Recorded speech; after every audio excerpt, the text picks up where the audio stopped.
Assalamu alaikum everyone. Welcome to English Learning Assembly. Today we are going to learn vegetable names in English with the Pashto Urdu meanings and correct pronunciation. Let's start. Vegetables, sabziya, tomato, टमाटर, potato, आलू, कचालू, onion, प्याज, carrot, गाजर, cucumber, खीरा, बादरंग, corn, मकई, जवार, paper, Shimla मिर्च,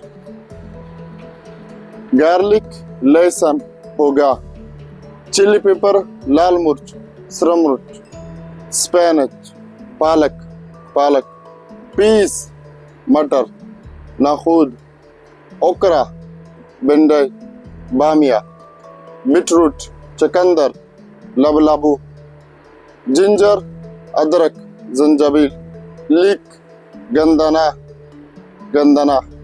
Now, what is your favorite vegetable? Please write in the comment section and follow us for the better English.